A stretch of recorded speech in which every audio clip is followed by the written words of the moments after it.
Boa noite, meus irmãos. Tudo bem com vocês? A paz do nosso Senhor e Salvador Jesus Cristo. Enfim, hoje estou gravando aqui o nosso estudo do grupo de discipulado, tá bom?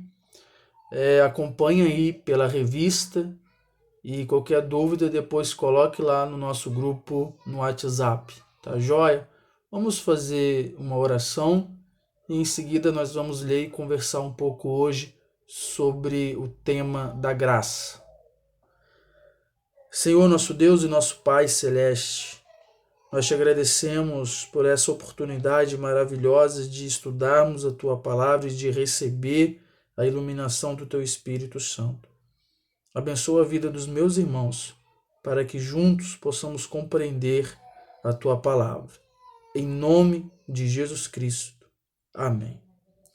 Meus irmãos, nós vamos ler o texto em 2 Coríntios, capítulo 4, versículo 7.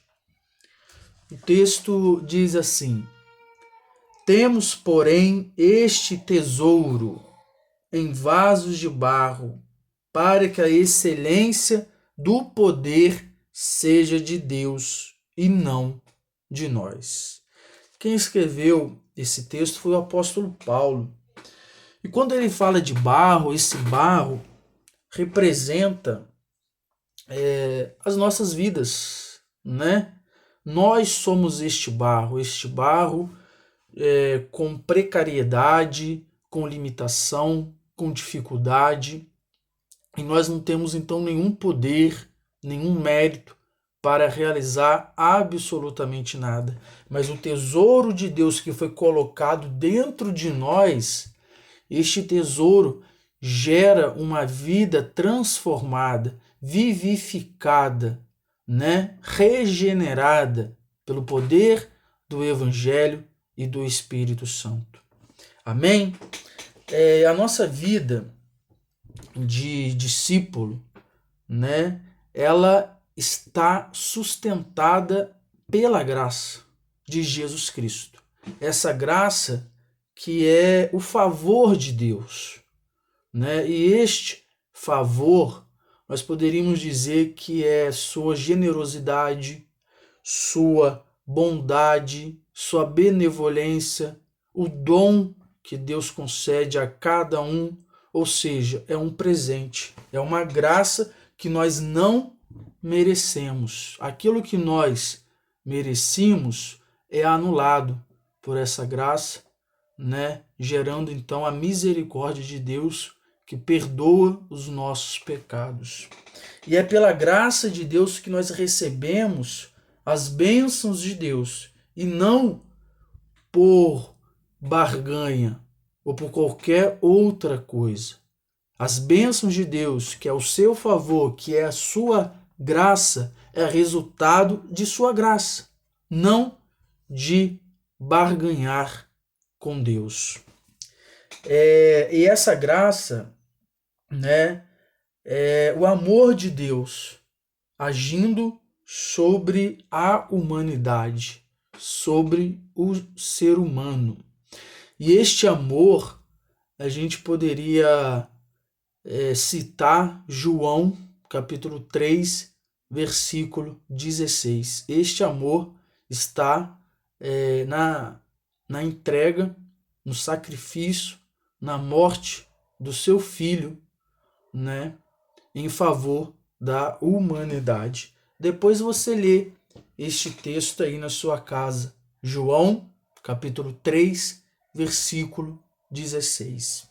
Essa graça, eu vou citar aqui alguns textos bíblicos que vai apresentar a ação da graça de Deus nas nossas vidas, né? Essa graça então que vai nos justificar, essa graça que vai nos salvar, nos regenerar e nos transformar, tá? Leia aí na sua casa, pega a sua Bíblia e leia Romanos, capítulo 3, versículo 24. Nesses textos, vocês vão ler sobre a ação da graça nas nossas vidas. Romanos 3, versículo 24.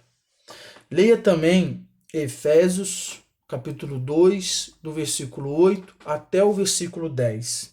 E leia Tito, capítulo 2, versículo 11 até o versículo 12. E continuando em Tito, capítulo 3, versículo 4 até o versículo 7. Tá bom? Estamos aqui refletindo um pouco sobre a graça de Deus, que é o seu favor, que é as suas bênçãos sobre as nossas vidas.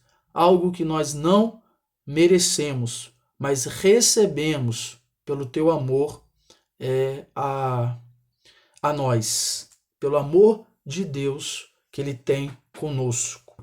E quando nós compreendemos que nós não somos nada, né, que nós vivemos, né, pela graça de Deus, quando nós compreendemos que para vivermos nós dependemos da graça de Jesus Cristo, essa compreensão, esse entendimento muda a nossa perspectiva, porque a gente entende então que tudo aquilo que nós somos e tudo aquilo que a gente vier a ser, a fazer, a realizar é resultado da bênção de Deus que está sobre as nossas vidas, é resultado da graça de Deus, que nós somos barros, que nós não temos nenhum mérito, nenhum poder em realizar absolutamente nada. E a nossa vida enquanto discípulos, ela é resultado da graça de Deus. E essa graça ela vai se concretizar mediante a fé, como Romanos 1, versículo 17 nos diz: o justo viverá por fé. Meus irmãos e minhas irmãs, caso alguma irmã também ouça e veja, né, o nosso estudo, primeiro Crônicas 29, 14 vai dizer que tudo vem de Deus e assim tudo deve voltar para Ele. A nossa vida, os nossos sonhos, os nossos hábitos, as nossas vontades, os nossos valores, tudo aquilo que a gente for realizar deve ser para Deus. Que nós possamos compreender, então, que este poder que está em nós, barros, é o poder de Deus, que nos vivifica, que nos fortalece, que nos capacita, que nos ajuda e que mantém o relacionamento entre nós e Deus. Que você possa, então, entender que é pela graça de Deus que você caminha. E quando nós cremos nisso, né, nós confiamos, nós cremos absolutamente na palavra de Deus, que é a palavra que nos dá segurança, a palavra que nos dá esperança para o amanhã. Que Deus te abençoe e até o nosso próximo encontro. Um abraço, meus irmãos.